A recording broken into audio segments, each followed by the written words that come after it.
500 de lei pe rabla asta. Patronii de flote au izbucnit în râs când au văzut-o pe mecanică ridicând mâna la licitație și adjudecând un camion american complet abandonat. Fierul ăsta vechi n-o să mai meargă niciodată, a provocat-o unul dintre ei. Dar câteva minute mai târziu, când a început să meșterească la motor chiar acolo, în curte, râsul a început să le piară. Unul câte unul, pentru că nimeni nu era pregătit pentru ce avea să facă acel camion în continuare. Prietene, abonează-te la canal ca să nu pierzi povestea asta, pentru că ceea ce se întâmplă cu acest camion îi face pielea de găină oricărui pasionat de motoare. Și spune-mi aici, în comentarii, care a fost cel mai vechi sau cel mai distrus utilaj pe care l-ai văzut revenind la viață. Vreau să văd cine se pricepe cu adevărat la mecanică. Mirosul te lovea înainte de orice. Nu era doar motorină, era motorină veche, de tipul care fermentează într-un rezervor sigilat ani de zile, care putrezește, devine smoală și creează o crustă neagră ce înfundă orice încearcă să treacă prin ea. Era motorină amestecată cu aer sărat de mare, cu rugină umedă, cu cauciuc uscat, pe care soarele din Constanța îl gătise sezon după sezon, până îl transformase într-un material care nu mai era nici cauciuc, nici plastic. Era altceva, o substanță fără nume care mirosea a abandon și a timp irosit. Curtea de licitații judiciare a ANAF-ului se afla într-un hangar cu structură metalică din zona portuară, iar tablele de zinc ale acoperișului, ondulate de căldură și umiditate, filtrau o lumină gălbuie care nu lumina nimic cum trebuie, ci doar crea umbre lungi peste șirurile de vehicule confiscate ce așteptau ciocanul licitatorului cu demnitatea tăcută a celor care nu mai au nimic de pierdut. Erau bene ruginite, tractoare cu cabine sparte, un autotren fără axa spate sprijinit pe blocuri de ciment, 2 Volvo FH cărora li se furaseră motoarele chiar înainte de a ajunge în curte. Era un cimitir, iar morții îngropați acolo erau mașini care fuseseră cândva mândria cuiva, care transportaseră soia, lemn, containere, vite, beton și care acum erau doar numere într-un tabel al statului, așteptând să fie transformate în câțiva lei înainte ca taxele de depozitare să depășească orice valoare reziduală. În spatele curții, aproape ascuns după o grămadă de anvelope aruncate la întâmplare, Kenworth-ul W900 părea mai mic decât era în realitate. Asta era ciudat, pentru că W900 nu este un camion discret, este un camion care, pe vremea când era în viață, atrăgea atenția pe tot drumul cu botul acela lung, american, care se proiectează în față ca râtul unui animal preistoric, cu grila cromată și eșapamentul vertical, care scotea fum sus de tot, cu o aroganță aproape intenționată. Era un simbol al transportului greu nord-american, genul de mașină pe care camionagii români o știau din filme și reviste și pe care câțiva reușiseră să o importe în anii 90, când cursul valutar și controalele permiteau anumite creativități vamale. Acesta însă fusese importat prin metode pe care fiscul le considerase ilegale. Fusese confiscat, rămăsese pe loc, iar timpul îi făcuse tot ce face timpul mașinilor abandonate. Intrase prin încheieturi, mâncase oțelul, solidificase fiecare fluid care ar fi trebuit să fie în mișcare, transformase cauciucurile în piatră și plasticele în praf. Anvelopele din spate se scufundaseră 10 centimetri în asfaltul curții, nu din lipsă de presiune, ci pentru că greutatea moartă a mașinii imobile deformase literalmente cauciucul uscat de-a lungul anilor de nemișcare. Capota de fibră de sticlă era spartă în 2, separată de un impact vechi, niciodată reparat. Cabina avea vopseaua originală, acel vișiniu închis pe care WD-900-urile americane îl foloseau în anii 80, dar sub vopsea rugina avansa. Și acolo unde rugina ieșea la suprafață, vopseaua se umfla în bule mici care păreau să respire. Patronii de flote prezenți la licitație erau oameni cu experiență. Aveau flote, aveau mecanici, aveau contracte de transport. Știau la ce se uită, iar ceea ce priveau în spatele curții era fier vechi cu cromaje bune.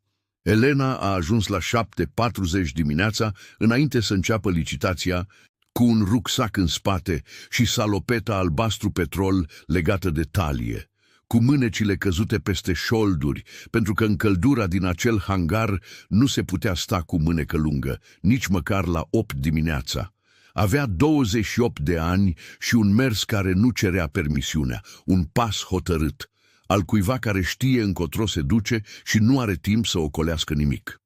Brațele îi erau murdare de un amestec de cherosen și ulei T90, genul de murdărie care nu iese la o spălare rapidă, care rămâne impregnată în cutele încheieturilor degetelor și sub unghii și care, pentru cine știe să citească, spune o poveste despre muncă adevărată. S-a dus direct la VM900. A stat în fața lui aproape 20 de minute în tăcere, cu mâinile în șolduri. Nu a atins nimic, doar a privit cu acea atenție specială a cuiva care a învățat că o mașină își spune propria poveste dacă ai răbdare să o asculți. A examinat curbura șasiului, căutând deformări structurale.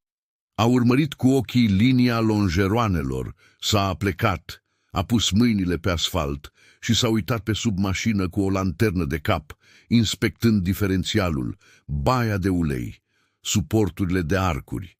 A stat acolo, pe jos, vreo 8 minute, în timp ce 2 patroni de flote au trecut pe lângă ea și au schimbat priviri pe care nu a fost nevoie să le vadă pentru a ști ce însemnau. Când a început licitația, BMW900 a fost ultimul lot.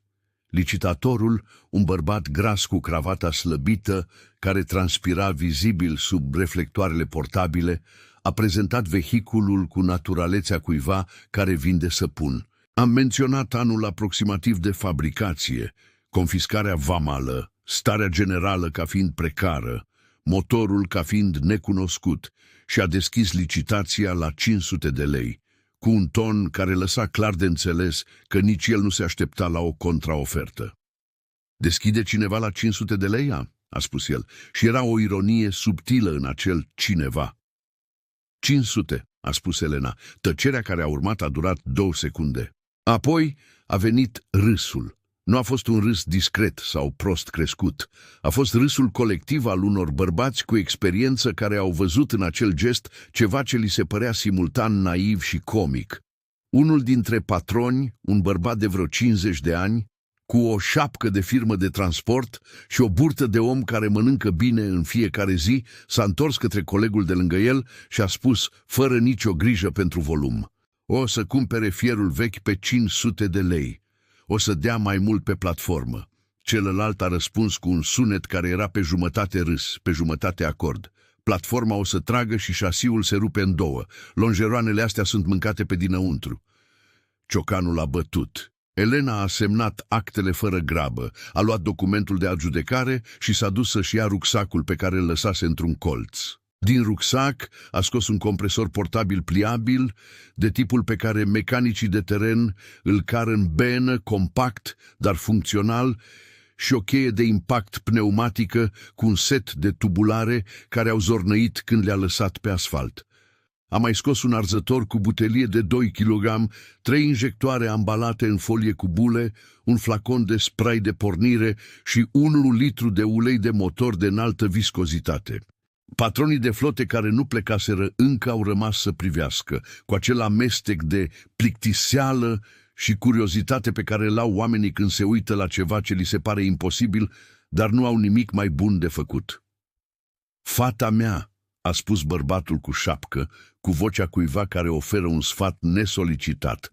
"Motorul ăsta nu pornește nici cu rugăciuni. E blocat pe dinăuntru. Stă aici de 10 ani. Nici o pornire nu rezolvă asta."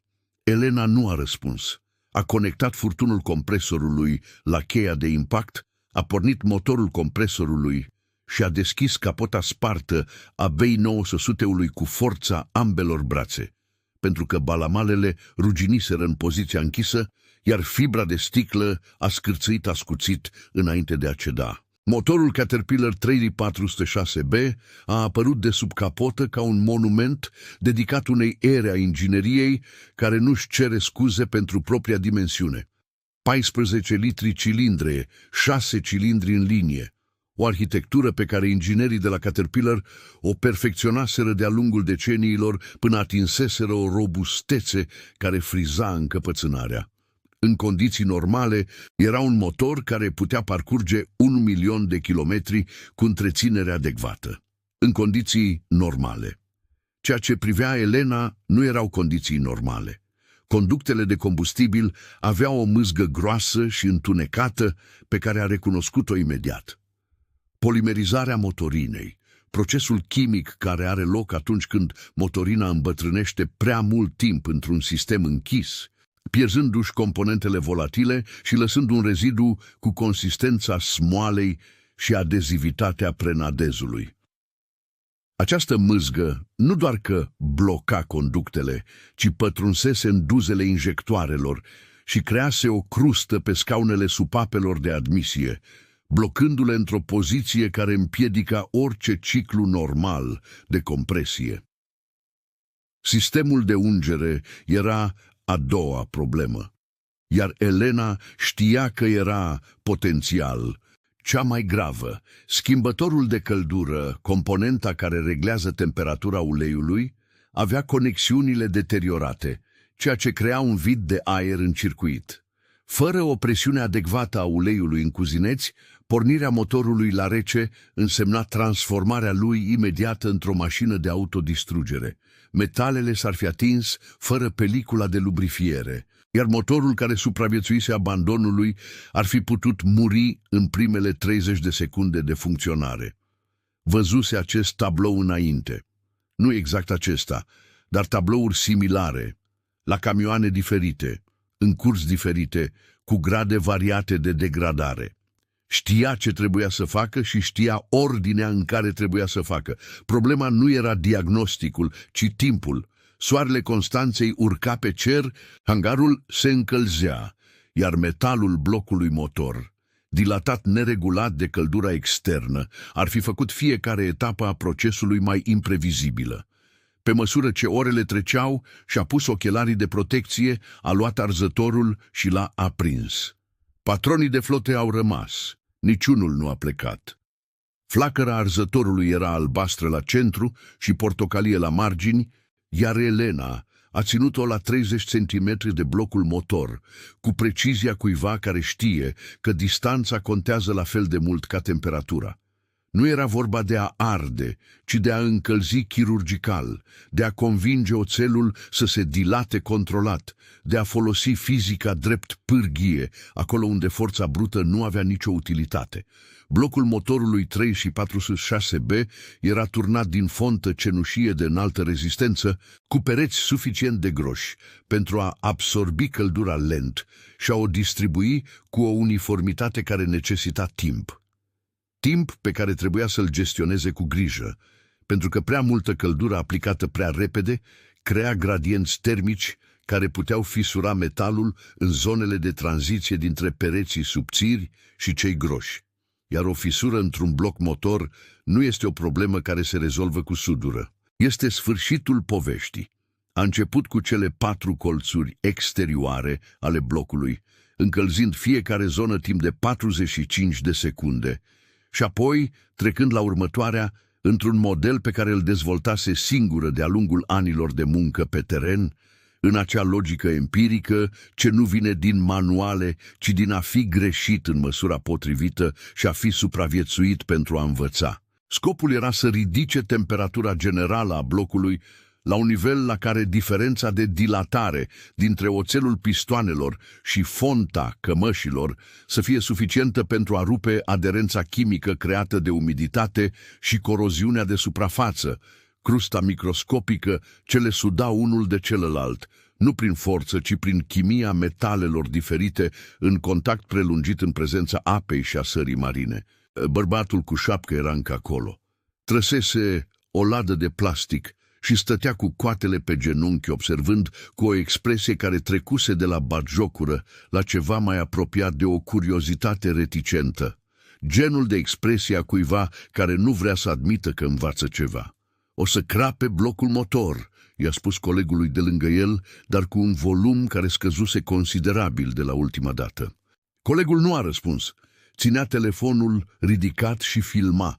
Elena era conștientă de cameră, era conștientă de fiecare pereche de ochi din acel hangar și alesese, din momentul în care ciocanul bătuse, să nu irosească nicio energie cu asta, pentru că energia cheltuită pe public este energie furată de la mașină, iar mașina era singurul lucru care conta în acel moment.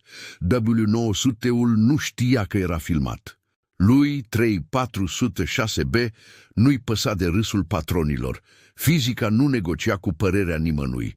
După 15 minute de încălzire progresivă a blocului, a stins arzătorul și s-a dus direct la conductele de combustibil cu cheia de impact. Mâzga polimerizată din tubulaturi avea consistența asfaltului rece. Nu era un lichid care putea fi forțat afară prin presiune. Era o masă semisolidă care trebuia îndepărtată fizic, secțiune cu secțiune. A deconectat conductele de la pompa de injecție cu mișcări rapide și precise, adunând piesele pe o cârpă împăturită pe care o întinsese pe jos, lângă camion. Fiecare conexiune care ceda scotea un sunet de sucțiune umedă, ca și cum sistemul ar fi eliberat un aer captiv de ani de zile. Și de fapt chiar asta făcea. Fiecare îmbinare pe care Elena o deschidea elibera un miros acru și greu, care amesteca motorină fermentată cu lac și cu o notă metalică de oxid, indicând că procesul de degradare atinsese și suprafețele interioare ale tubulaturilor.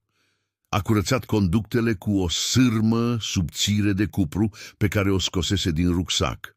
Nu genul de unealtă care se găsește în cataloage, ci genul de soluție pe care o inventezi când lucrezi în locuri unde nu există atelier, unde nu există piese noi, unde ceea ce ai este ceea ce ai adus cu tine și ceea ce poți improviza cu ce ai în față.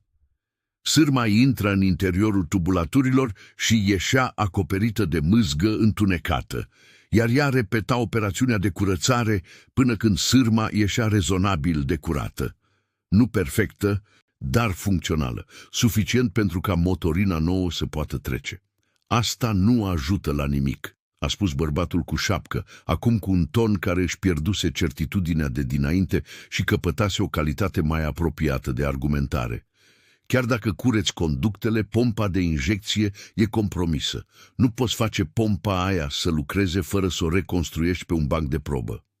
Elena s-a oprit și-a scos ochelarii de protecție, s-a întors și l-a privit direct pentru prima dată de când începuse să vorbească. Nu o voi face să lucreze la presiunea nominală, a spus ea, cu o voce care nu avea nici furie, nici nerăbdare. Avea doar obiectivitatea cuiva care explică o ecuație. O voi face să lucreze suficient pentru a porni, cu injectoarele recondiționate și injecție directă de spray în galeria de admisie. Motorul poate completa primele cicluri, fără a depinde de presiunea pompei. Pompa preia controlul după ce motorul are presiune de ulei. Bărbatul cu șapcă a tăcut. Nu a fost de acord, dar a tăcut, ceea ce uneori este cea mai onestă formă de a fi de acord. Cele 3 injectoare recondiționate pe care Elena le adusese în rucsac erau unități de schimb pentru 3406B, pe care le cumpărase de la un centru de dezmembrări din Năvodari cu 2 săptămâni înainte, când aflase că W900-ul va intra la licitație. Nu erau noi, erau recondiționate, ceea ce însemna că fuseseră demontate, curățate, cu diuzele inspectate și arcurile de presiune înlocuite, dar erau funcționale. Și funcțional era tot ce avea nevoie în acel moment. Le-a instalat în cei 3 cilindri cu acces mai direct, înlocuind unitățile originale care erau înfundate cu mâzgă solidificată, strângând fiecare la cuplul corect, fără cheia dinamometrică pe care nu o adusese, folosind memoria musculară acumulată în ani de practică, care uneori este mai precisă decât orice instrument. Soarele urcase, hangarul se înfierbântase. Metalul blocului motor, încălzit de arzător și acum de căldura ambientală, radia o temperatură pe care o simțea pe antebrațe de la 20 de centimetri distanță. Nu ardea, dar avertiza. Mâinile Elenei erau roșii pe dosul palmei și la încheieturi, nu de la arsură, ci de la contactul repetat cu suprafețe fierbinți, care era sub pragul durerii, dar care se acumula de-a lungul orelor de muncă. Nu folosea mănuși, nu reușise niciodată să lucreze cu mănuși. Pierdea senzația tactilă de care avea nevoie pentru a simți dacă un șurub era așezat corect, dacă o garnitură etanșă, dacă o conexiune ajunsese la punctul corect de strângere. Mâinile erau instrumente de diagnostic la fel de mult ca uneltele pe care le țineau. Problema vidului de aer din schimbătorul de căldură era ceea ce considera ea adevăratul obstacol. Polimerizarea conductelor era laborioasă, dar previzibilă. Exista un protocol, o secvență logică, un rezultat care putea fi estimat. Vidul de aer din circuitul de ungere era diferit, pentru că era invizibil și înșelător.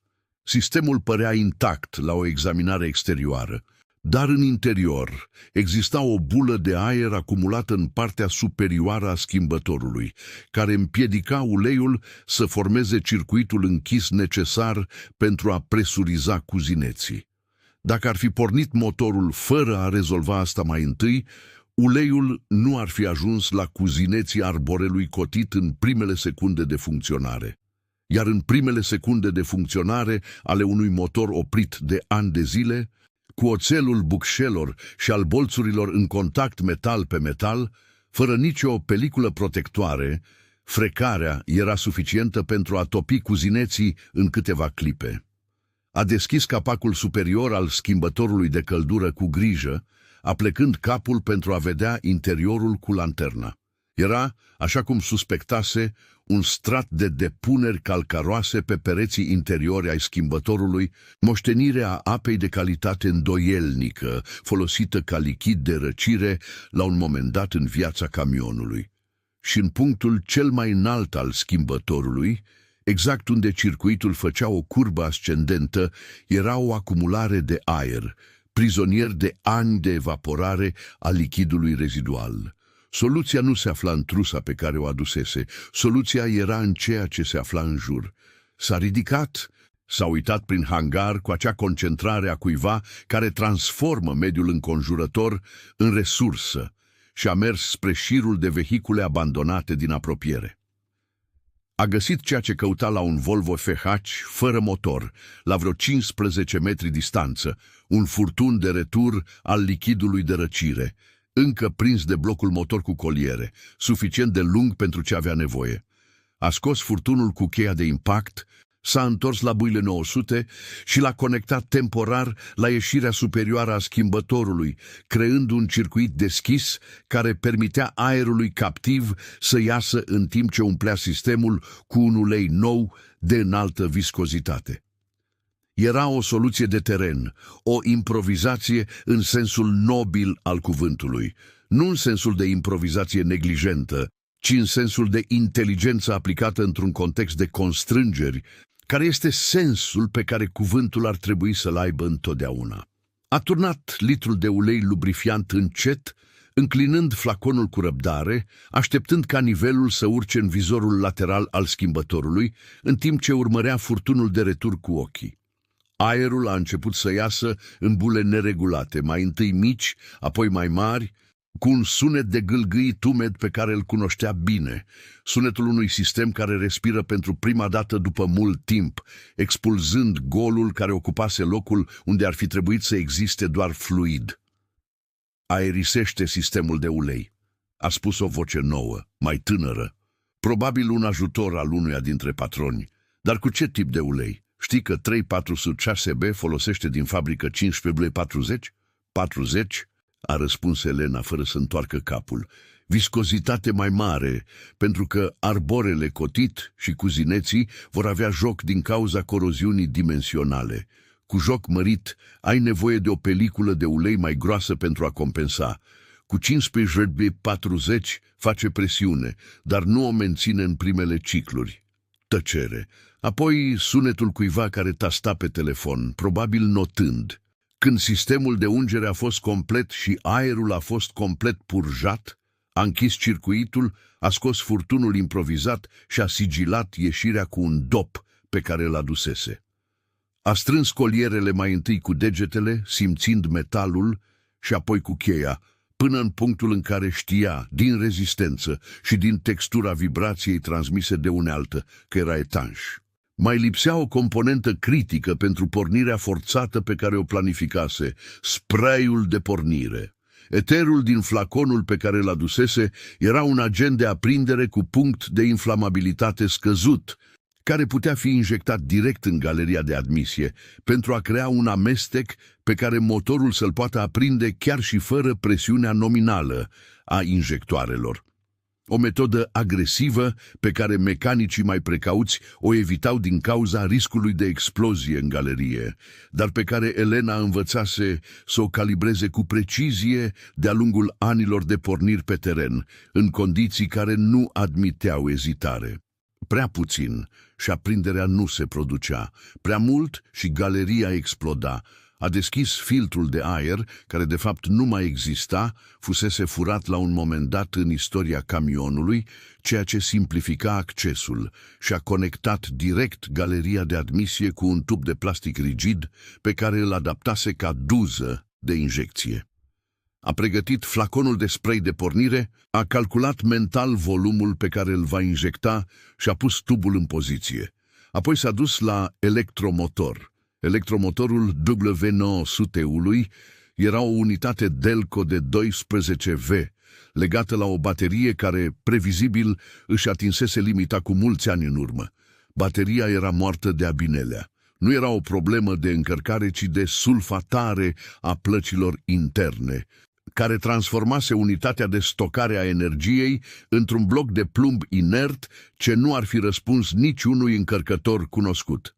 Prevăzuse asta și se pregătise pentru asta. Din rucsac a ieșit ultimul obiect pe care nu-l folosise încă, un set de cabluri de pornire grele de tip industrial, cu clești de 1000 A, lungime de 4 metri și o secțiune de cupru adecvată pentru curenții de pornire ai motoarelor diesel mari.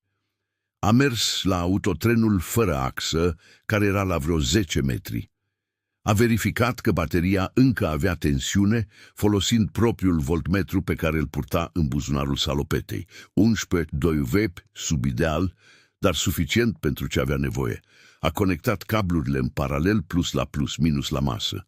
S-a întors la bulele 900, a verificat fiecare conexiune odată, apoi a verificat din nou. Aceasta era o caracteristică a ei pe care oamenii care lucrau cu ea o descriau cu o oarecare nerăbdare. Verifica totul de 2 ori, nu din nesiguranță, ci dintr-o disciplină pe care o internalizase atât de profund încât nu mai era gândită, era automată, ca respirația. A verifica de 2 ori costa 30 de secunde. A nu verifica avea uneori un cost care nu încăpea în niciun tabel. Toată lumea 2 metri în spate, a spus ea cu o voce care nu era o rugăminte. Bărbatul cu șapcă a deschis gura. 2 metri în spate, a repetat ea, cu exact același ton, fără ridicarea vocii, fără urgență, ceea ce era cumva mai autoritar decât dacă ar fi țipat. Toată lumea s-a retras. A injectat spray-ul de pornire în galeria de admisie, 3 secunde de spray, calibrate din timp, pentru că flaconul nu avea marcaj de dozaj, și a poziționat bara de fier pe care o pregătise peste bornele electromotorului, creând arcul de contact care înlocuia circuitul cheii care nu funcționa. Bara era din oțel de construcții, suficient de groasă pentru a conduce curentul fără a se topi, iar Elena o ținea cu mănuși izolante, pe care le păstrase în buzunarul lateral al rucsacului. Singurele mănuși pe care le folosea, pentru că acestea nu erau pentru a simți, ci pentru a supraviețui. Arcul electric a luminat spațiul de sub capotă cu o lumină albă și rece, care a proiectat umbra Elenei pe peretele hangarului pentru o clipă. Și apoi 3406B a încercat să se trezească. Primul sunet pe care l-a produs 3406B nu a fost un răget, ci o tuse, o tuse adâncă, umedă, genul de sunet care vine din interiorul unui bloc de fier, ca și cum metalul ar avea plămâni și acei plămâni ar fi înfundați de ani de imobilitate, umiditate și aer stătut.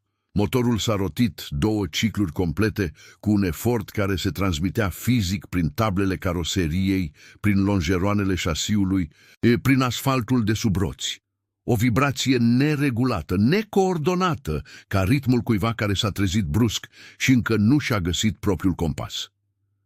Pistoanele pe care dilatarea termică începuse să le elibereze se mișcau acum, pentru prima dată în ani, frecându-se de cămăși, cu o asprime care producea un sunet metalic subțire sub zgomotul mai gros al ansamblului. Un șuierat pe care Elena l-a identificat imediat ca fiind rezistența reziduală a coroziunii de suprafață, cedând sub forța cinetică. Apoi motorul a murit. Nu a explodat, nu s-a blocat, nu a produs niciun zgomot dramatic. Pur și simplu s-a oprit, ca și cum ar fi testat posibilitatea de a exista și ar fi decis că are nevoie de mai mult timp să se gândească. Bărbatul cu șapcă a scos un sunet între suspin și râs. "Știam eu," a spus el, dar fără convingerea de dinainte. Era un "știam eu" defensiv, de genul pe care îl folosesc oamenii când încă nu sunt siguri dacă au dreptate, dar trebuie să umple tăcerea cu ceva. Elena nu auzea. Era deja cu capul sub capotă, cu lanterna de frunte aprinsă, urmărind cu ochii și cu degetele ceea ce motorul îi comunicase în acele 2 cicluri, pentru că un motor comunică. Cine știe să asculte, primește un diagnostic la fiecare tentativă de pornire, la fiecare variație de ton, la fiecare rezistență transmisă de electromotor. Ceea ce simțise ea era că sistemul de combustibil începea să funcționeze, dar cu presiune insuficientă. Pompa de injecție, așa cum anticipase, lucra sub presiunea nominală, iar cele 3 injectoare recondiționate pulverizau, dar amestecul din interiorul cilindrilor era prea bogat în spray de pornire și prea sărac în motorină atomizată pentru a susține combustia dincolo de primele cicluri. Era o problemă de echilibru, nu de imposibilitate. De echilibru. Avea nevoie de mai multă motorină în cilindri și de mai puțină dependență de eter. Pentru asta trebuia să creeze o presiune minimă în circuitul de combustibil înainte de următoarea tentativă de pornire, să presurizeze manual sistemul suficient pentru ca pompa de injecție să aibă cu ce lucra. Pompa de injecție a unui 3406B funcționează ca o pompă de înaltă presiune care primește combustibil la presiune joasă de la o pompă de transfer și îl ridică la presiunea de injecție adecvată. Dacă pompa de transfer nu genera presiune de intrare din cauza mâzghii reziduale din conducte, pompa principală nu avea cu ce lucra. A deschis bușonul filtrului de combustibil primar și a injectat motorină direct, o jumătate de litru dintr-un bidon pe care îl avea în fundul rucsacului, rezervat exact pentru asta, folosind presiune manuală de la o seringă de volum mare pe care o adaptase dintr-o unitate veterinară, de tipul folosit pentru administrarea medicamentelor la bovine, pe care o descoperise cu ani în urmă că era cel mai eficient dispozitiv pentru presurizarea manuală a circuitelor de combustibil închise pe teren. Seringa avea o capacitate de 300 ml și un piston de oțel, care permitea generarea unei presiuni suficiente pentru a forța motorina prin sistem și a purja aerul rezidual, rămas în conducte după curățarea cu sârmă de cupru. A manevrat seringa cu răbdare, umplând-o și golind-o de 3 ori, simțind cum rezistența sistemului scade la fiecare ciclu, pe măsură ce combustibilul avansa prin conductele curate și ajungea la pompa de injecție. Când rezistența pistonului s-a stabilizat, un semn că circuitul era plin și presurizat atât cât permitea sistemul manual, a închis bușonul, a verificat încă o dată conexiunile conductelor de la injectoarele recondiționate și s-a dus să verifice furtunul improvizat de la schimbătorul de căldură. Furtunul etanșa. Nivelul uleiului în vizorul lateral se stabilise acolo unde îl lăsase. Circuitul de ungere era pregătit. De cât timp lucrezi cu Caterpillar? A întrebat vocea tânără, ajutorul care pusese întrebarea despre viscozitate mai devreme. De la 16 ani, a spus Elena, fără a se opri din ce făcea. Ai învățat de la tatăl tău? S-a gândit o clipă înainte de a răspunde. Nu pentru că întrebarea era dificilă, ci pentru că răspunsul era mai lung decât permitea momentul. Am învățat de la camion, a spus simplu și s-a întors la treabă. Era adevărat, în cel mai direct mod posibil. Elena crescuse într-o curte de transport din Dobrogea, fiica unui șofer care știa să conducă și să iubească camionul, dar nu știa să deschidă capota. Camionul era o cutie neagră pentru el, sacră și de neînțeles în același timp. Când firma dăduse faliment și camioanele rămăseseră abandonate în curte în timpul unui proces de insolvență care a durat 3 ani, ea fusese singura care rămăsese. În fiecare zi, în timp ce viața din curte încetinea și apoi se oprea complet, ea deschidea capotele, citea manualele pe care le găsea în torpedourile cabinelor, demonta și remonta ceea ce reușea să înțeleagă. Distrusese câteva motoare în primii ani. Învățase din asta mai mult decât ar fi putut-o învăța orice curs. Distrugerea este un profesor brutal și eficient. Soarele era acum la apogeu. Termometrul nu era vizibil, dar corpul informa. Căldura din hangar atinsese acel nivel la care aerul fierbinte iradiază din asfalt în valuri care distorsionează vederea la marginile câmpului vizual, unde transpirația nu răcorește pentru că aerul este prea cald pentru a o absorbi, unde uneltele metalice se încing în mână între o utilizare și alta. Blocul motorului 3406 era fierbinte de la combinația dintre arzătorul de mai devreme și căldura ambientală. Și această căldură suplimentară era de fapt un aliat. Menținea pistoanele în starea de dilatare pe care o indusese și reducea viscozitatea uleiului nou în sistem, facilitând circulația în primele cicluri. A pregătit a doua tentativă. De data aceasta, a ajustat doza de spray de pornire la 2 secunde, cu o secundă mai puțin decât prima injecție, pentru că sistemul de combustibil avea acum suficientă presiune pentru a contribui la amestec. Eterul trebuia să fie doar declanșatorul, nu combustibilul. Acesta era echilibrul pe care îl calculase în ultimele 10 minute, în timp ce lucra, mai puțin agent de aprindere, mai mult combustibil real, sistem de ungere presurizat, pistoane fierbinți și cu joc redus prin dilatare termică. Condițiile erau cele mai bune pe care le putea crea în acel mediu, cu resursele pe care le avea. Toată lumea 2 metri, a spus ea, și de data aceasta nu a fost nevoie să repete. Arcul barei de fier a luminat hangarul pentru a doua oară. 3406 s-a rotit. S-a rotit cu mai multă forță decât prima dată. Presiunea combustibilului ajungea la pompa de injecție acum. Pistoanele răspundeau, iar cele 3 injectoare recondiționate pulverizau un amestec care includea motorină reală, pe lângă spray-ul de pornire. Motorul a trecut de la 2 cicluri la 4, de la 4 la 8 și undeva în timpul acestor 8 cicluri s-a întâmplat ceva ce i-a făcut Elenei părul de pe brațe să se ridice, chiar și în căldura aceea.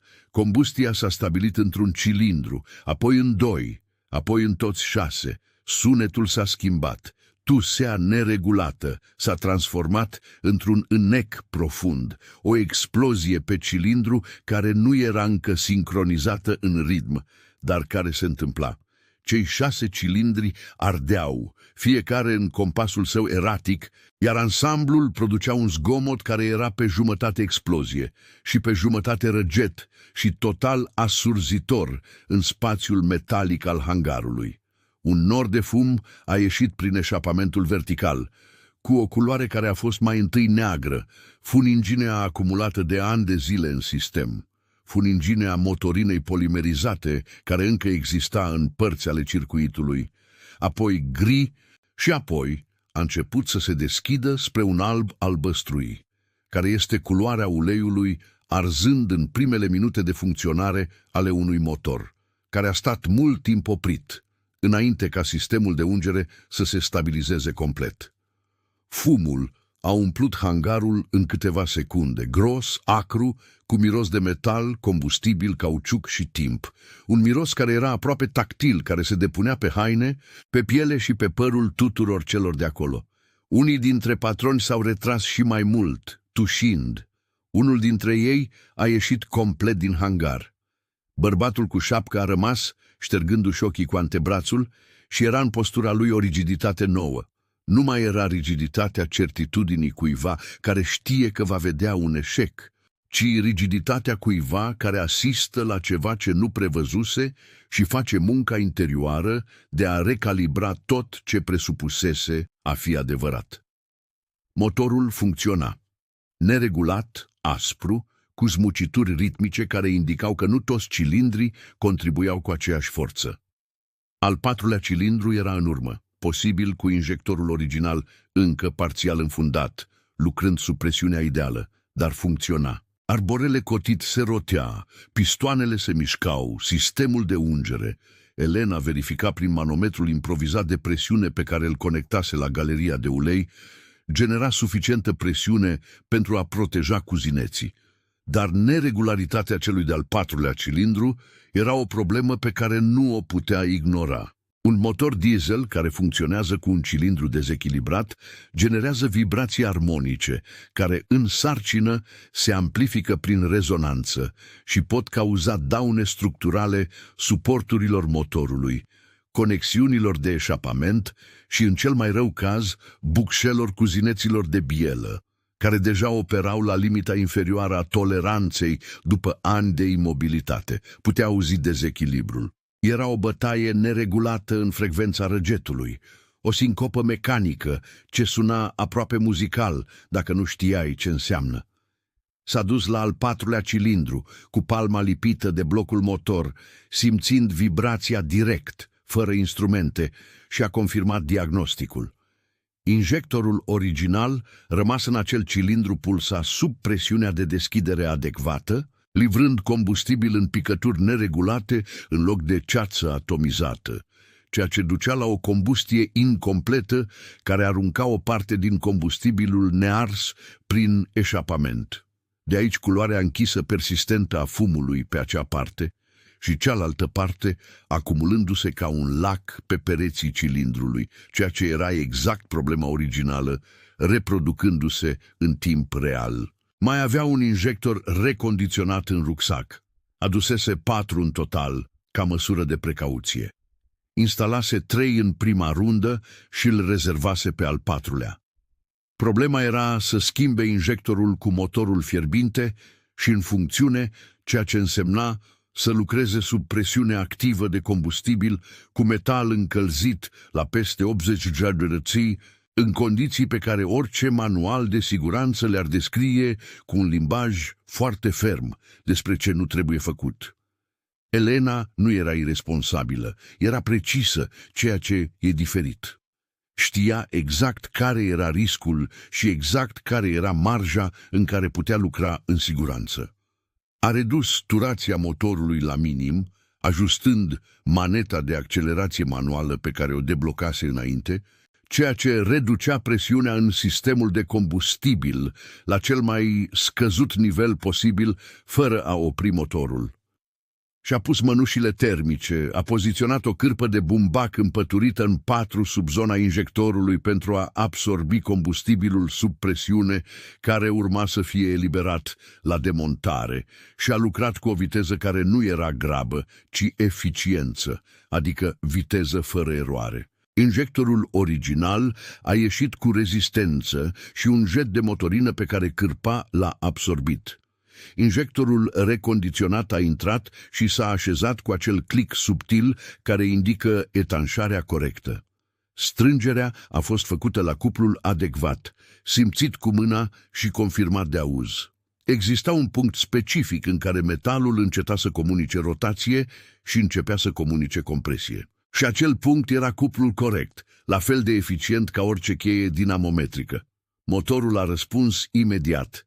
Bătaia neregulată a dispărut. Cei 6 cilindri au găsit același compas.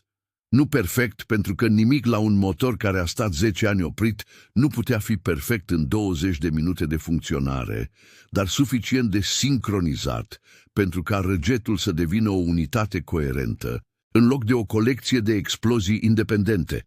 Fumul de la eșapament a început să se limpezească mai repede acum, mai puțin albastru, mai mult alb, tinzând spre transparent, pe măsură ce uleiul proaspăt circula prin canale și căldura de funcționare ardea rezidurile de combustibil depuse în cilindri în anii de abandon.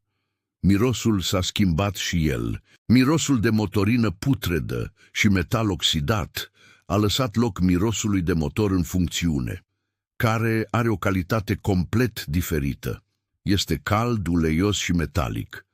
Dar este genul de miros care indică faptul că procesele se desfășoară așa cum trebuie, că mașina este vie și lucrează, transformând combustibilul în forță, așa cum a fost proiectată să facă. Era, așa cum se gândise Elena mereu, cel mai onest miros din lume. Bărbatul cu șapcă era în picioare, nu mai stătea pe ladă. În picioare, cu brațele căzute și șapca în mână, ținând o lipită de coapsă ca cineva care și-a scos pălăria fără să-și dea seama. "Doamne ferește!" a spus el, încet pentru nimeni în particular. Ajutorul tânăr lăsase telefonul jos. Nu încetase să filmeze, ci ținea telefonul altfel, cu ambele mâini, cu ecranul în sus, ca cineva care nu vrea să piardă nimic din ce se întâmplă, dar are nevoie și de o ancoră fizică pentru a procesa ceea ce vede. Erau acum, poate, 12 persoane în hangar, iar numărul crescuse. Unii dintre bărbații care plecaseră se întorseseră, atrași de sunetul motorului, și erau 2 sau 3 angajați ai curții care își lăsaseră alte treburi pentru a veni să vadă ce producea acel fum și acel zgomot. Toți stăteau într-un semicerc neregulat în jurul VN900-ului, la distanța respectuoasă pe care oamenii o păstrează automat față de o mașină mare și puternică ce tocmai s-a trezit.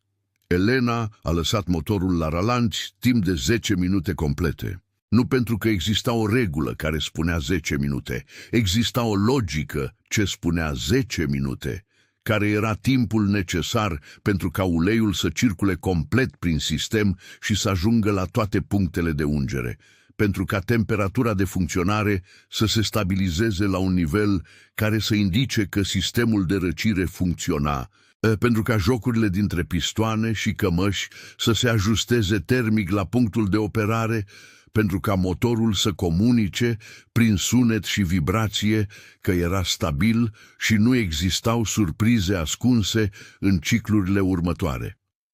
A stat lângă capotă în aceste 10 minute cu atenția totală pe care o acorda oricărei mașini în primele minute de viață după o reparație, cu palma pe blocul motor, simțind temperatura, cu urechea antrenată, filtrând răgetul general în căutarea oricărei note discordante, cu ochii inspectând conexiunile vizibile în căutarea scurgerilor de combustibil, ulei sau lichid de răcire.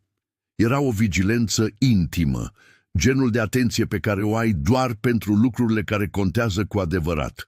În al 8-lea minut, temperatura de funcționare s-a stabilizat. Indicatorul improvizat de presiunea uleiului, un manometru mecanic pe care îl conectase la galerie și care acum era prins cu o sârmă de suportul filtrului de aer, arăta o presiune în intervalul de funcționare nominal al lui 3406, între 3 și 5 bar la ralanți, ceea ce indica faptul că cuzineții primeau lubrifiere adecvată și că riscul de deteriorare prin frecare uscată trecuse. În al 10-lea minut a închis capota atât cât permitea fibra de sticlă spartă. Nu s-a închis complet. A rămas blocată la vreo 15 cm de închidere, sprijinită pe grila cromată care rezistase la tot. Și s-a dus la cabină. Ușa cabinei s-a deschis cu un scârțâit care era pe jumătate rugină și pe jumătate plângere.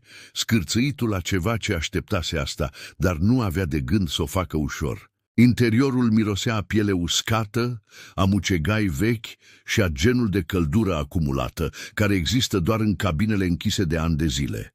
O căldură care avea densitate, care avea textură, care se depunea pe piele ca un al doilea strat de haine, instantaneu. Scaunul șoferului avea tapiseria crăpată în 4 locuri, cu spuma expusă și îngălbenită, dar încă oferea forma originală, forma lată și ușor înclinată a scaunelor americane din anii 80, care erau proiectate pentru șoferii care petreceau 20 de ore pe zi în ele. Elena a urcat, s-a așezat. Cabina era mai mare decât a oricărui camion național. Acesta era primul lucru pe care îl simțea oricine se așeza într-un WW900 american. Senzația că ingineria pornise de la o premisă diferită despre spațiul pe care îl merita un șofer. Volanul era mare și ușor înclinat, în poziția de condus preferată de americani, diferită de cea aproape verticală a camioanelor europene. Instrumentele de pe bord erau analogice și directe: vitezometru, turometru, temperatura motorului, presiunea uleiului, presiunea aerului din frâne. Majoritatea încetaseră să funcționeze în momentul în care bateria murise, dar presiunea uleiului arăta presiune, pentru că manometrul mecanic pe care îl conectase extern era vizibil prin geamul lateral. A pus mâna pe schimbătorul de viteze. Transmisia Eaton Fuller de 18 viteze era un instrument care necesita cunoștințe specifice pentru a fi operat. Nu era cutia automată care devenise standard pe majoritatea camioanelor moderne. Era o cutie mecanică cu grilă în hatch, cu reductoare și prize directe, și o logică de progresie a treptelor care trebuia învățată, internalizată, transformată în memorie musculară înainte de a putea fi executată lin. Elena învățase pe o Fuller de 13 viteze, pe un Kenworth T600 care trecuse pe la firma de transport a tatălui ei în anii mai agitați ai curții. Și cele două cutii împărtășeau aceeași filozofie fundamentală, aceeași exigență de sincronizare între accelerație și cuplarea treptei. A cuplat treapta întâi, prima redusă, treapta de plecare de pe loc, și a simțit cum cutia intră cu o precizie care a surprins-o. Cutiile de viteze Eaton Fuller îmbătrânesc bine când sincronizarea este păstrată, și sincronizarea aici fusese păstrată de însăși imobilitatea camionului. Pinioanele nu suferiseră uzura kilometrilor, ci doar uzura timpului, care este mai lentă și mai blândă cu oțelul intern. A eliberat frâna de mână. Kenworth-ul Blue 900, acoperit de rugină și licheni, cu capota spartă și anvelopele încă parțial scufundate în asfalt, s-a mișcat. Rezistența inițială a fost enormă. 10 ani de greutate moartă și anvelope deformate pe asfaltul fierbinte creaseră o inerție pe care motorul a comunicat-o ca o creștere imediată a efortului, o scădere a turației pe care accelerația a compensat-o și pe care transmisia a absorbit-o cu acea soliditate care este marca înregistrată a ingineriei americane de transmisii grele.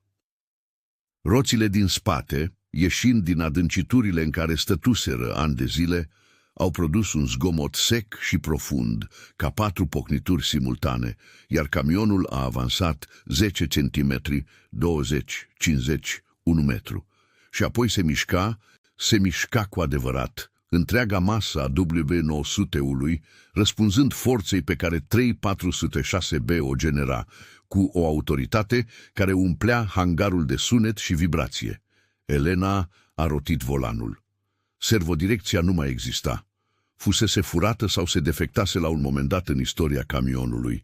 Și a conduce W900-ul fără servo era un exercițiu fizic real. Necesita brațe, umeri și spate, iar ea conducea cu tot corpul ușor aplecat în efort, ca o persoană care știe că mașina va asculta, dar că ascultarea are un preț fizic. Kenworth-ul a ieșit din colțul unde stătuse 10 ani și a traversat hangarul în direcția ieșirii. Era o platformă de transport agabaritic, joasă, folosită pentru a încărca mașini și echipamente supradimensionate, blocată transversal în mijlocul curții exterioare, blocând ieșirea.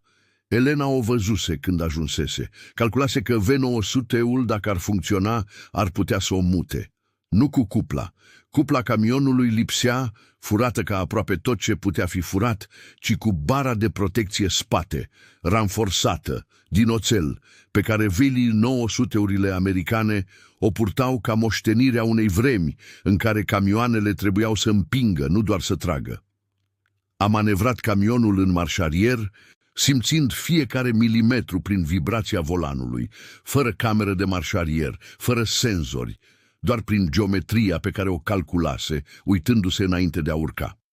Și bara de protecție spate a Kenworth-ului a atins platforma cu o fermitate care nu era coliziune, ci presiune intenționată. Motorul a răcnit când a apăsat pe accelerație. Roțile din spate ale V900-ului au săpat în asfaltul exterior.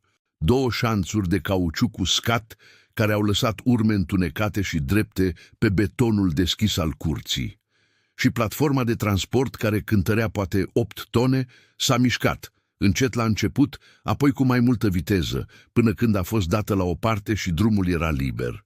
Elena a coborât din camion, a stat lângă ușa deschisă, cu o mână pe oglindă. Oglinda care încă exista, cea dreaptă, ruginită, dar prinsă, și a ascultat motorul mergând în spatele ei, răgetul grav și sec al lui 346B, care își găsise ritmul și acum lucra cu o regularitate ce indica faptul că cei 6 cilindri erau de acord, că uleiul circula, că arderea era completă. Hangarul era în tăcere, nu tăcerea absenței sunetului. Motorul era acolo, zgomotos, prezent și definitiv. Era tăcerea vocilor. Nimeni nu vorbea. Bărbatul cu șapcă stătea la ieșirea din hangar, cu șapca încă în mână. Ajutorul tânăr încetase să filmeze. Licitatorul, care ieșise de la masa lui pentru a vedea ce se întâmplă, stătea la ușa hangarului cu un pix în mână care nu servea la nimic. Elena s-a uitat la ei. Nu a spus nimic. Nu era nimic de spus pe care motorul să nu o spună mai bine. Bărbatul cu șapcă se numea Radu Ionescu, 53 de ani, proprietarul unei flote de 11 camioane care operă pe coridorul Constanța-București, transportând containere frigorifice pentru un grup de export de carne.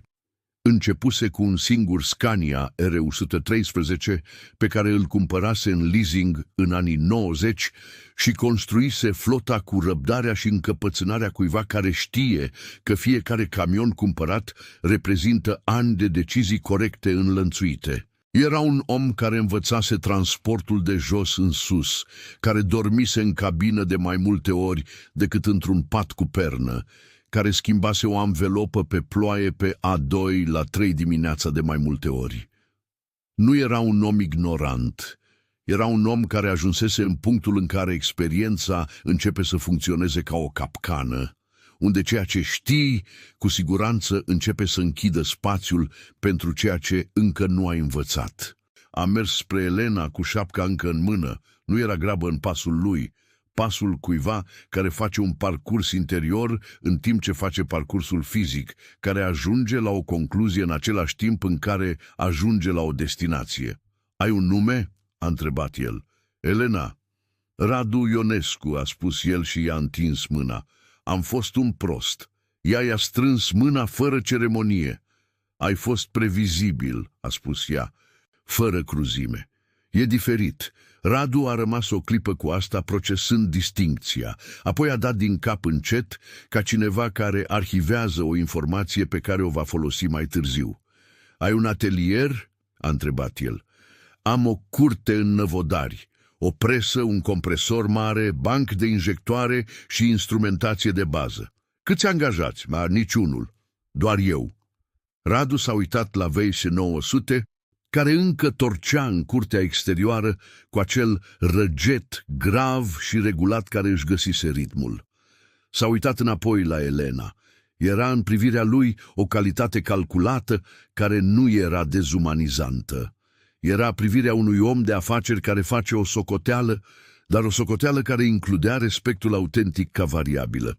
Am un Scania R500 în curte la Mangalia, cu o problemă la injecție pe care 3 ateliere diferite nu au reușit să o rezolve în 40 de zile, a spus el. Costul a 40 de zile de camion oprit, plus 3 diagnostice greșite. Știi ce reprezintă asta ca pierdere? Știu să calculez, a spus Elena. Atunci știi că te plătesc bine să rezolvi asta. Trimitem istoricul camionului, rapoartele de la cele 3 ateliere și codul de eroare al sistemului electronic prin mesaj, a spus ea, scoțând telefonul din buzunarul salopetei, un ecran crăpat care funcționa perfect. Evaluez înainte de a accepta. Nu accept lucrări pe care nu le pot rezolva. Radu aproape a zâmbit. Nu a ajuns să zâmbească de adevăratelea. Era un om care își antrenase fața de-a lungul deceniilor de negocieri pentru a dezvălui puțin, dar era ceva în colțurile gurii care indica faptul că răspunsul îi plăcuse.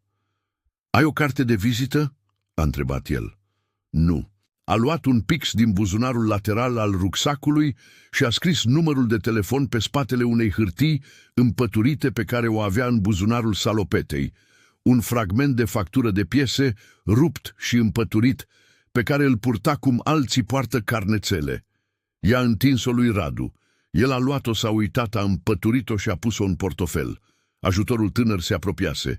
Avea vreo 21-22 de ani, cu o față deschisă și ochi de genul care absorb totul fără a filtra. Genul de privire care aparține oamenilor care încă își formează categoriile cu care vor interpreta lumea, care încă nu au decis ce este posibil și ce nu. De unde știai că șasiul va rezista?" a întrebat el. Longeroanele? Le-ai verificat pe din afară, dar de unde știai că pe dinăuntru nu erau compromise?" Era o întrebare bună. Elena a recunoscut asta și i-a acordat întrebării respectul unui răspuns real. Am bătut cu ciocanul, a spus ea, în 6 puncte de-a lungul longeroanelor. Sunetul pe care îl scoate oțelul când îl percuți la suprafață se schimbă când coroziunea internă îl face gol. Are o rezonanță diferită, mai ascuțită și mai scurtă.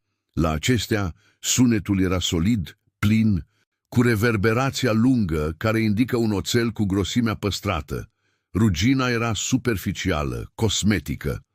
Tânărul a rămas uitându-se la ea cu o expresie care era parte concentrare și parte ceva ce nu avea un nume ușor. Predai asta?" a întrebat el.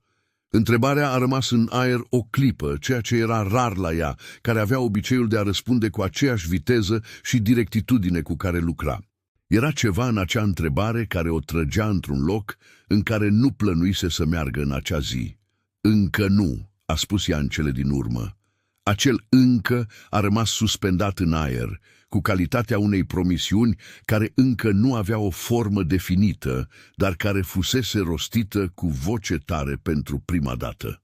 Săptămâna care a urmat a produs consecințe pe care Elena nu le planificase, dar care nici nu au surprins-o complet, pentru că învățase de-a lungul anilor că munca reală, făcută în public, are o fizică proprie. Se extinde, găsește spațiu acolo unde părea să nu existe. Ajunge în locuri înaintea ta. Videoclipul fusese postat de ajutorul tânăr, al cărui nume era Daniel, fiul unuia dintre patronii care plecaseră înainte ca motorul să pornească. În după amiaza aceleiași zile, cu o legendă care spunea doar a cumpărat-o cu 500 de lei și sunetul lui 3406B funcționând în ultimele 30 de secunde ale videoclipului. Acel răget care umplea pieptul oricui lucrase vreodată cu un motor diesel. În 48 de ore, videoclipul fusese distribuit de grupuri de camionagi, de pagini de mecanică grea, de profiluri de transport rutier și ajunsese în locuri pe care Elena nu le putea urmări, dar care ajungeau la ea sub formă de mesaje. Oameni din Moldova, din Ardeal, din Banat, din Dobrogea, întrebând despre camion, despre tehnică, despre ea. Nu răspundea la toate mesajele, nu avea timp și nu avea temperamentul să gestioneze asta. Răspundea celor care puneau întrebări tehnice reale, celor care voiau să știe despre proces, celor care aveau o mașină stricată și aveau nevoie de îndrumare. Scania R500 al lui Radu a ajuns în curtea ei din Năvodari într-o marți, tractat de o platformă, cu rapoartele de la cele 3 ateliere care eșuaseră într-un plic de plastic prins de oglindă. A citit rapoartele în aceeași după amiază. 2 dintre ele ajunseseră la diagnosticul corect. Defecțiune la senzorul de poziție al arborelui cotit, care cauza pierderea referinței în sistemul de injecție. Dar înlocuiseră senzorul fără a verifica starea inelului dințat al amortizorului de vibrații, care avea 2 dinți rupți ce produceau exact același simptom ca un senzor defect. Schimbarea senzorului rezolva problema pentru câteva zile, până când inelul dințat, deteriorat, începea din nou să producă semnalul greșit și sistemul intra din nou în avarie. Era un diagnostic incomplet, repetat de 3 ori, pentru că fiecare atelier citise raportul anteriorului și urmase același drum. A rezolvat-o în 2 zile. Inel dințat înlocuit, senzor calibrat, sistem verificat în sarcină în curte. Radu a plătit fără a negocia suma, ceea ce, pentru cine îl cunoștea pe Radu Ionescu, era o declarație mai elocventă decât orice laudă verbală.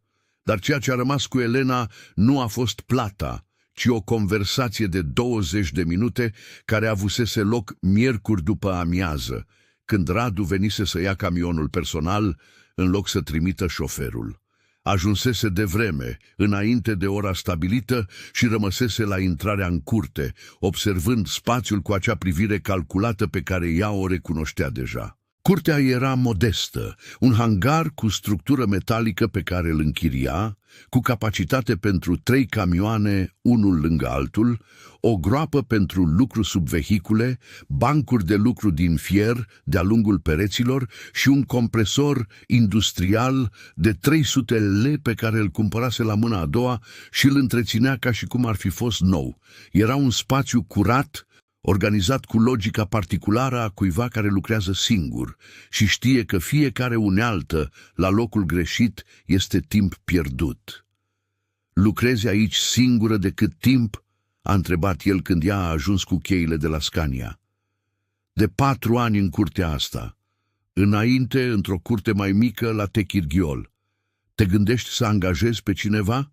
"Mă gândesc când cererea o impune. Deocamdată mă descurc." Radu a tăcut un moment uitându-se la Scania, care era parcat pe lateralul hangarului, cu motorul pornit la ralanți. Îl pornise înainte ca el să audă. "Fac parte dintr-o asociație a transportatorilor de pe litoral," a spus el. 12 firme, flote de la 6 la 40 de camioane. Avem o dificultate cronică cu întreținerea specializată. Atelierele mari cer sume absurde și livrează diagnostice greșite. Cele mici nu au instrumentația necesară pentru a lucra cu sistemele electronice ale camioanelor noi." A făcut o pauză. "Ai acceptat să fii indicată ca referință tehnică a asociației. Nu exclusivitate, doar o recomandare preferențială." Elena a tăcut. Nu era o propunere la care trebuia să se gândească din punct de vedere tehnic. Din punct de vedere tehnic, era simplă și benefică. Era o propunere la care trebuia să se gândească din punctul de vedere a ceea ce reprezenta, a ceea ce ar fi cerut, a ceea ce ar fi schimbat în ritmul și structura unei munci pe care o construise cu mare grijă, exact așa cum voia. "Cu o condiție," a spus ea. "Care?" "Asociația finanțează 2 locuri pe an într-un program de formare tehnică pe care îl voi înființa. Tineri fără experiență. Preferabil femei, preferabil din familii de transportatori. 6 luni de curs practic aici, în curtea asta. Eu țin cursul. Asociația plătește locurile." Radu a privit-o o clipă cu o expresie pe care nu a putut-o citi complet. Era surpriză, era respect, era și munca interioară a unui om care recalculează o persoană pentru a 2-a oară într-o săptămână. "Câte locuri pe an ai spus?" 2, pentru început. Când curtea va crește, mărim." "Cât cer pe loc?" Calculase deja asta. Nu în acel moment. calculase în seara precedentă, când simțise că discuția va ajunge acolo, pentru că învățase să anticipeze destinațiile conversațiilor, la fel cum anticipa destinațiile diagnosticelor. I-a spus suma. Radu nu a negociat. Când vrei să începi? A întrebat el. Când voi avea curtea pregătită să primească elevi, a spus ea. Nu înainte. W900-ul a rămas în curtea din Năvodari. Nu era restaurat estetic. Rugina încă acoperea panourile. Capota de fibră de sticlă era încă spartă. Anvelopele încă purtau urmele scufundării în asfaltul curții judiciare. Elena nu avea intenția imediată de a restaura estetica. Ceea ce avea camionul acum era suficient pentru ce avea nevoie. Un motor funcțional, o transmisie care răspundea, o mașină care dovedise că natura sa fundamentală supraviețuise abandonului. L-a folosit în acea primă săptămână pentru a transporta 2 încărcături de piese grele de la un centru de dezmembrări din Costinești până la curtea din Năvodari. Încărcături care nu ar fi justificat costul unui transport convențional, dar care trebuiau mutate și pe care W900-ul le-a cărat cu indiferența totală a unei mașini prea mari pentru a percepe că greutatea ar putea fi o problemă. La a 4-a cursă, Daniel o aștepta la intrarea în curte când a ajuns. Venise cu autobuzul de la Mangalia. Avea un rucsac în spate și un caiet în mână, un caiet cu copertă tare, care fusese clar folosit. Avea pagini îndoite, notițe pe margini, genul de caiet care aparține cuiva care notează în timp ce gândește. Vreau să învăț, a spus el fără preambul. Elena a coborât din camion și l-a privit un moment. Ai 18 ani? A întrebat ea. 19. Liceul terminat? Da. Vreo experiență în mecanică? Îl ajut pe tata cu întreținerea de bază a flotei. Schimb de ulei, filtre, presiune în roți, nimic mai mult. A tăcut câteva secunde, s-a uitat la curte, la W900-ul parcat pe lateral, la bancurile de lucru cu uneltele organizate, la compresorul care zumzăia încet în spatele hangarului. Programul oficial începe când voi avea structura necesară, a spus ea. Dar poți începe să urmărești acum ca observator, fără remunerație la început, pentru că încă nu produci. Când voi vedea că produci, discutăm despre remunerație. Daniel a deschis caietul. Poți începe să notezi, a spus Elena, deschizând poarta laterală a curții. Astăzi vei învăța cum se face aerisirea unui sistem de injecție Scania Seria 5 fără banc de probă. Fii atent la tot, pentru că nu repet de 2 ori. 3 luni mai târziu, curtea din Năvodari avea o placă nouă. Nu era o placă mare, era o tablă de oțel de 2 mm tăiată cu plasmă, cu litere simple, prinsă cu șuruburi de stâlpul de la intrarea în hangar, cu 4 șuruburi hexagonale pe care Elena le strânsese ea însăși într-o după-amiază de luni, în timp ce Daniel ținea placa la nivel. Atelier EV, mecanică grea și formare tehnică. Nimic mai mult. Niciun slogan, nicio promisiune, niciun adjectiv. Era genul de identificare care se bazează pe muncă pentru a explica ce este, pentru că munca începuse deja să explice de la sine. Asociația Transportatorilor oficializase acordul cu Elena printr-un contract de 2 pagini pe care un avocat al lui Radu îl redactase și pe care ea îl citise de 3 ori înainte de a semna, nu din neîncredere, ci din același obicei care o făcea să verifice fiecare conexiune de 2 ori, pentru că ceea ce este pe hârtie definește spațiul în care se întâmplă lucrurile. Și ea voia să știe exact care era acel spațiu. Contractul era corect. A semnat. Primele 2 locuri din programul de formare fuseseră ocupate prin recomandarea transportatorilor din asociație. Daniel, care era deja în curte de 2 luni ca observator și demonstrase genul de atenție pe care Elena o recunoștea ca fiind ingredientul fundamental al oricărei învățări reale, și o tânără pe nume Patricia Popa, 22 de ani, fiica unui șofer de tir din Eforie Nord, care își pierduse slujba când firma se închisese și care trimisese un mesaj direct la numărul Elenei după ce văzuse videoclipul cu W900-ul, nu pentru a întreba despre camion, ci pentru a întreba, cu o obiectivitate pe care Elena o apreciase, dacă exista posibilitatea de a învăța ceea ce știa ea. Patricia ajunsese în prima zi cu propria salopetă. Avea deja una uzată și curată, cu numele ei scris pe buzunar cu un marker permanent și stătuse la ușa hangarului la 7 dimineața, când Elena încă deschidea lacătul. Rămăsese acolo primele 15 minute în tăcere, în timp ce Elena pregătea spațiul pentru zi. Observând, fără a întreba încă nimic, ceea ce se gândise Elena fără să spună era exact începutul corect. Curiculumul pe care Elena îl alcătuise pentru cele 6 luni de formare nu avea un nume frumos sau o structură academică. Era o secvență de probleme reale, în ordine crescătoare a complexității, fiecare problemă însoțită de teoria necesară pentru a o înțelege și de practica necesară pentru a o rezolva. Logica era simplă și inflexibilă. Nu înveți numele uneltei înainte de a simți la ce servește. Nu înveți numele piesei înainte de a ține piesa în mână. Nu înveți diagnosticul înainte de a greși diagnosticul cel puțin odată și de a înțelege de ce ai greșit. Prima săptămână fusese exclusiv despre citirea motorului. Nu cu instrumente, ci cu urechea, mâna, nasul. Cum sună un motor în stare bună și cum se schimbă această referință când ceva este în neregulă.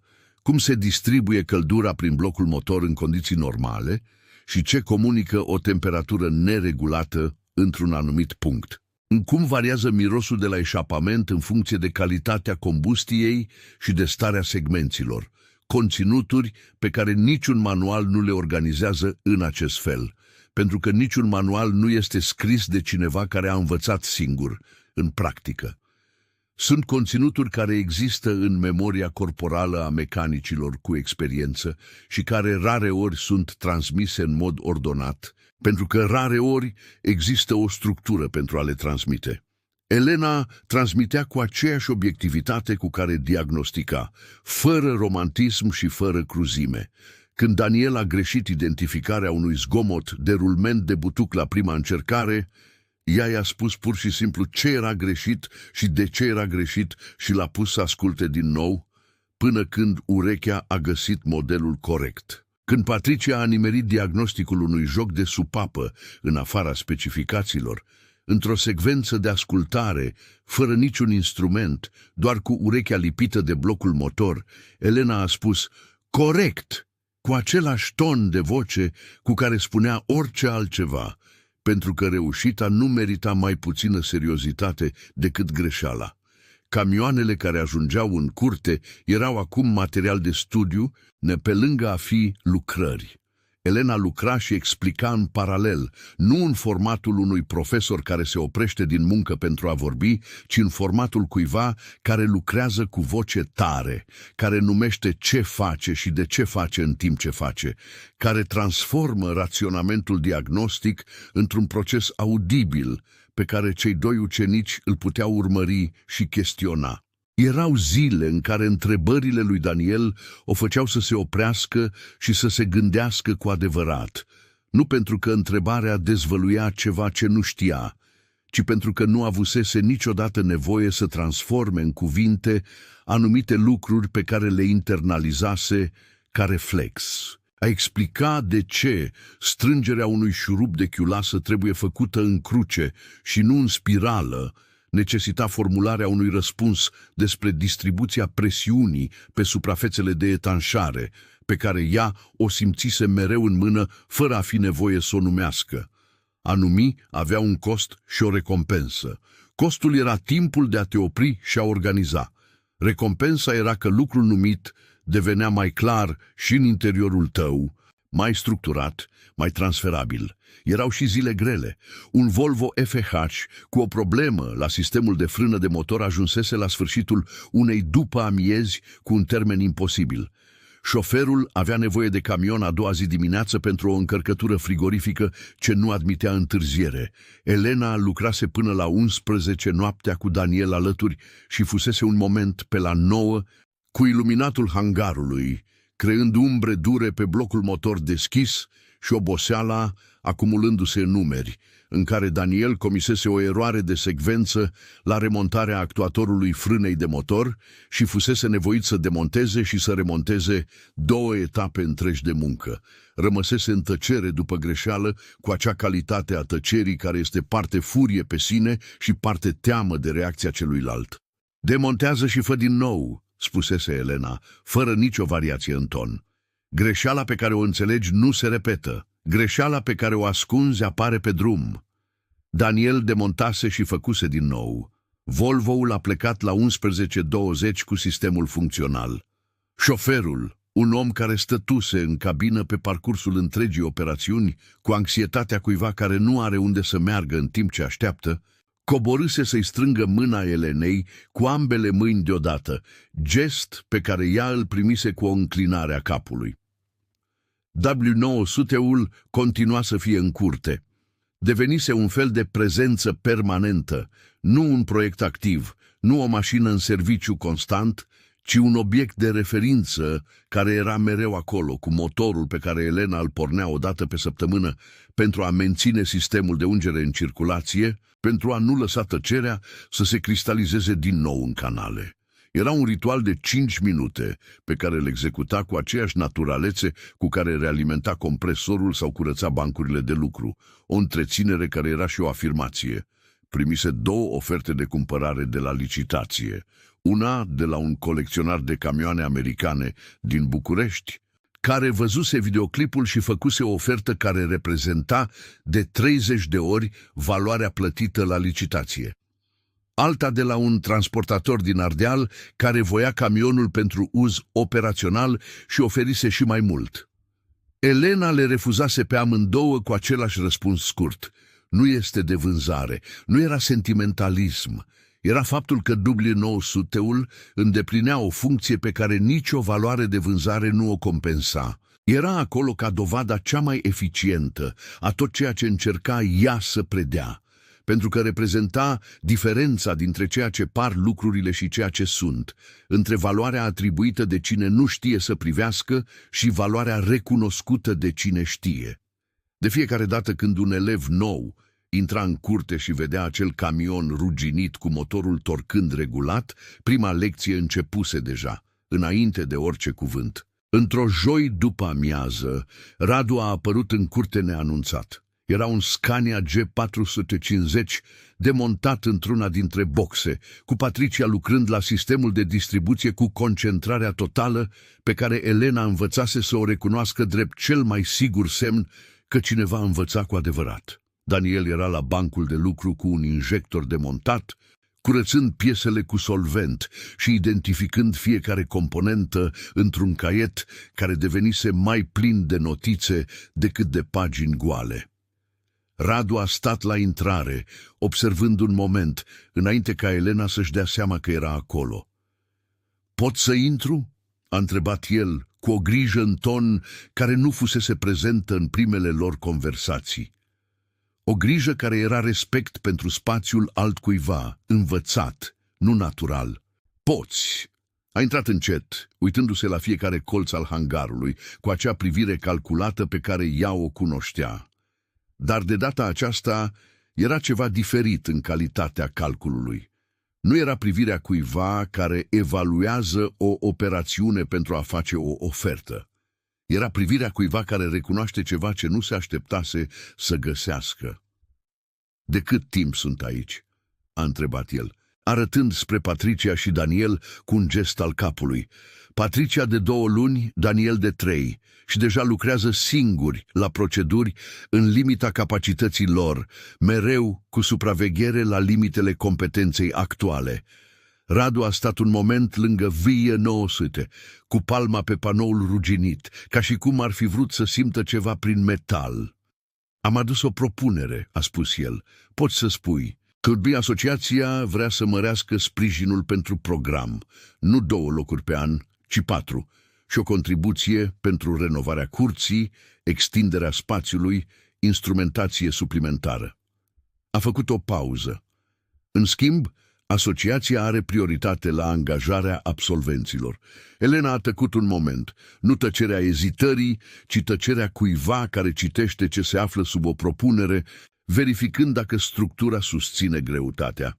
Prioritate la angajare nu înseamnă exclusivitate, a spus ea. Corect. Și absolvenții aleg dacă acceptă sau nu. De asemenea, corect. Asociația oferă. Ei decid. Atunci se poate. L-a privit direct. Dar renovarea curții urmează proiectul meu, nu al asociației, nu al sponsorului, nu al nimănui altcuiva. Nu mă așteptam la alt răspuns, a spus Radu. Patricia încetase să lucreze la Scania și se uita la conversație cu o atenție care nu era indiscretă. Era atenția cuiva care înțelege că ceea ce se întâmplă acolo o privește și pe ea, că spațiul în care învăța era negociat și extins în timp real, că viitorul se construia într-o conversație de curte, într-o joi după amiază ca oricare alta. Daniel închisese caietul. Elena i-a observat pe amândoi, uitându-se și nu a făcut nimic pentru a risipi momentul. I-a lăsat să vadă, să înțeleagă ce se construia și de ce se construia în acest fel, că munca tehnică și construcția unei structuri pentru munca tehnică nu erau lucruri separate, ci același lucru văzut din unghiuri diferite. 4 locuri pe an, a spus Elena, întorcându-se spre Radu, cu ținta de a ajunge la 8 în 3 ani, când spațiul va fi adecvat. De acord, nu și-au strâns mâinile imediat. Mai erau detalii de discutat, cifre de aliniat, un contract de revizuit cu atenție. Elena nu era genul de persoană care sigila acorduri importante cu gesturi simbolice înainte de a verifica fiecare clauză de 2 ori. Radu, care ajunsese în curte în acea după-amiază cu postura unui om care se împăcase cu ideea de a fi surprins de Elena, înțelegea asta fără a fi nevoie să-i se explice. Când a plecat, soarele apunea peste curtea din năvodari cu acea lumină aurie și oblică pe care litoralul românesc o produce la sfârșitul după amiezii. O lumină care intră orizontal prin deschiderile hangarului și proiectează umbre lungi pe beton, pe metal, pe oameni, pe unelte și pe mașini, acoperind totul cu aceeași culoare, fără distincție de valoare sau de istorie. 3406B-ul V900-ului torcea în spatele curții, pornit pentru ritualul săptămânal de întreținere, acel răget grav și sec care umpluse hangarul licitației judiciare cu 3 luni în urmă, cu forța unei afirmații pe care nimeni de acolo nu fusese în stare să o conteste. Patricia și-a șters mâinile pe o cârpă și s-a dus lângă camion. A stat uitându-se la el un moment, la rugină, la capota spartă, la cromajele care încă mai aveau o oarecare strălucire sub anii de abandon, la anvelopele marcate. "De ce nu-l vinzi?" a întrebat ea. Elena a stat lângă ea. "Pentru că 500 de lei au nevoie de o poveste," a spus ea după un moment, "iar povestea asta încă nu s-a terminat." Patricia a dat din cap încet ca cineva care primește o informație pe care nu a înțeles-o complet încă, dar care recunoaște că o va înțelege, că așteaptă momentul în care înțelegerea va veni de la sine. Daniel a pornit compresorul pentru ultima sarcină a zilei. Sunetul s-a adăugat răgetului BBW900-ului și zgomotului portului în depărtare și lătratului îndepărtat al unui câine și traficului de pe strada alăturată, și niciunul dintre aceste sunete nu le ștergea pe celelalte. Coexistau fiecare la volumul și frecvența sa, formând împreună sunetul specific al acelei curți, în acea după-amiază. Un sunet care nu există în niciun alt loc din lume în acel moment. Elena a luat o cheie și s-a apucat de treabă.